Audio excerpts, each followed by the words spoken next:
ফ্ল্যাটের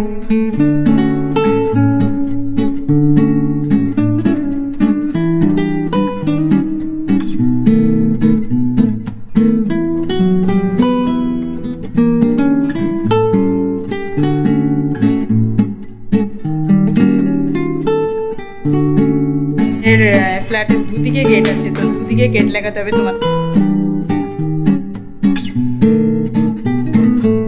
দেখেই অবাক হয়ে যায়। এই একটা ঘুম থেকে উঠেই দেখি ঠক ঠক ঠক ঠক আওয়াজ হচ্ছে, কারণ আমাদের এই বিল্ডিংয়ে বিয়ে আছে। তো কালকে হচ্ছে আইবুড়ো ভাত, আর আজকে পুরো ফ্ল্যাটটাকে সাজানো হচ্ছে, গেট টেট লাগাচ্ছে। তো এত আওয়াজ হচ্ছিল, তো আমি ভাবছি কি হচ্ছে, নিচে যেয়ে দেখি, তাকিয়ে দেখি যে গেট হচ্ছে।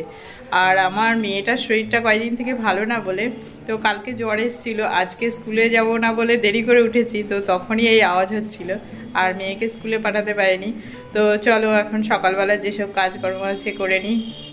এই দেখো আমার মেয়েটার শরীরটা ভালো না, আর চুলগুলো বড় হয়ে গেছে, চোখে মুখে পুচ্ছে, চুলগুলো কেটে দিতে চাইছি, কাটতে চাইছে না। দেখো, আর ক্লিপ লাগালেও ক্লিপ লাগিয়ে রাখতে দেয় না।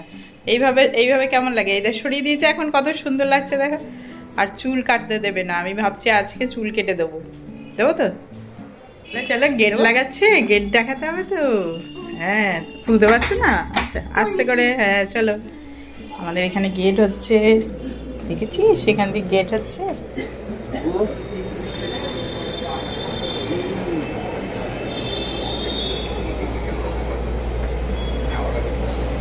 ওখানে গেট হচ্ছে, মেয়েকে একটু দেখিয়ে নিয়ে এলাম।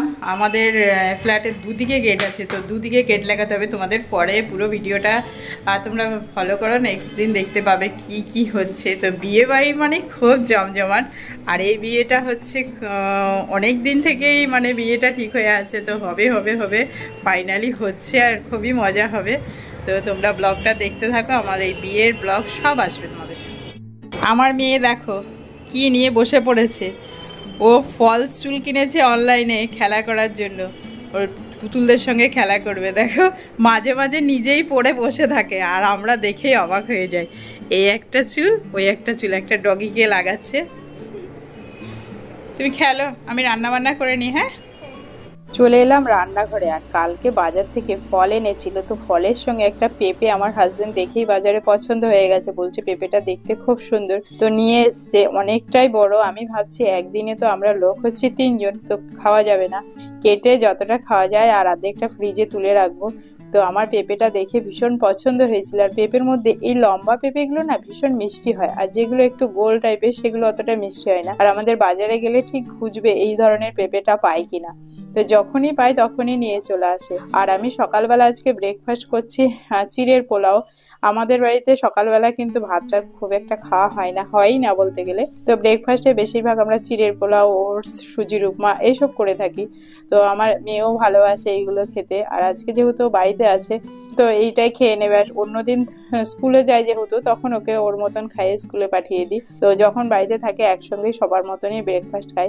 আমার মেয়েও বাড়িতে সকালবেলা কখনো ভাত খায় না। তো ব্রেকফাস্ট খেয়ে আমার হাজবেন্ড চলে গেছে অফিসে, আর আমি চলে এসেছি রান্নাঘরে।